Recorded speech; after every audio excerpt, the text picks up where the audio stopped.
আজকের ভিডিওটি থেকে আমরা জানতে চলেছি কোরআন থেকে সেরা মোটিভেশনাল 10টি আয়াত। আয়াতগুলি খুব সহজ ভাষায় আমরা আজকের এই ভিডিওটিতে জানব, যেগুলির মাধ্যমে মন খারাপ, দুশ্চিন্তা, ব্যর্থতা, কষ্ট বা জীবনে নতুন করে শুরু করার শক্তি দেবে। তাই ভিডিওটি মোটেও স্কিপ না করে শেষ পর্যন্ত দেখবেন। ভালো লাগলে অবশ্যই একটি শেয়ার করবেন আর নতুন হয়ে থাকলে সাবস্ক্রাইব করে রাখবেন। নাম্বার 1, অবশ্যই কষ্টের সাথে আছে স্বস্তি। সূরা আল ইনসিরা আয়াত নম্বর 6। বার্তা: যত বড়ই কষ্ট আসুক, আল্লাহর সঙ্গে সঙ্গেই তার সাথে সহজ পথও রাখেন। আজ কঠিন মনে হলেও কাল সহজ হবে, এটা আল্লাহর প্রতিশ্রুতি।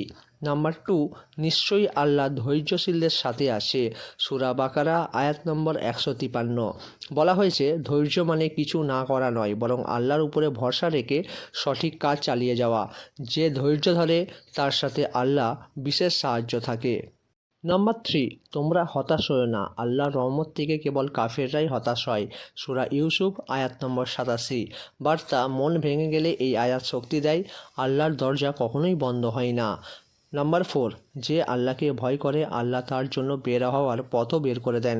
সূরা তালাক আয়াত নম্বর 2। বার্তা: সমস্যায় আটকে মনে হলে এই আয়াত সান্ত্বনা।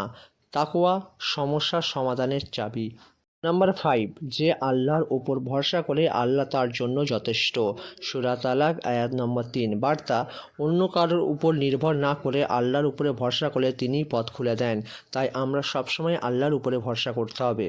নাম্বার 6, নিশ্চয়ই আমার রব আমার সাথে আছেন, তিনিই পথ দেখাবেন। সূরা আশ-শুআরা আয়াত নম্বর 62।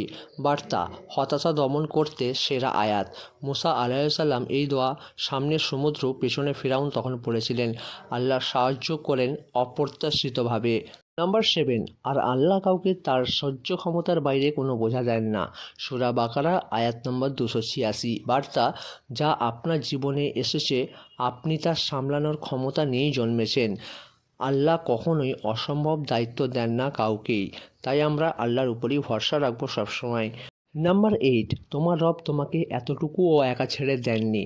সূরা আদ-দুয়া আয়াত নম্বর 3। বার্তাতে বলা হয়েছে, যখন মনে হয় আল্লাহ আপনাকে দেখছেন না, তখন এই আয়াতটি মনে রাখুন, আল্লাহ কখনো আপনাকে ভুলে যান না। নাম্বার 9, স্মরণে জিকির হৃদয় শান্তি পায়। সূরা রদ আয়াত নম্বর 28। বার্তাতে বলা হয়েছে, টেনশন, ব্যথা, অতৃপ্ত মন সমস্ত কিছু শান্ত করার উপায় জিকির। তাই আমাদের সকলকে সবসময় জিকিরের মধ্যে থাকতে হবে, আমাদের হৃদয় শান্তি পেয়ে যাবে। নাম্বার 10, তোমরা আমার কাছে দোয়া করো, আমি কবুল করব। সূরা গাফির আয়াত নম্বর 60।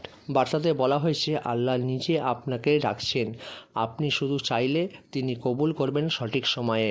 আজকের ভিডিওটিতে আমি জানালাম কোরআন থেকে নেওয়া 10টি আয়াতের বার্তা এবং তার ব্যাখ্যা।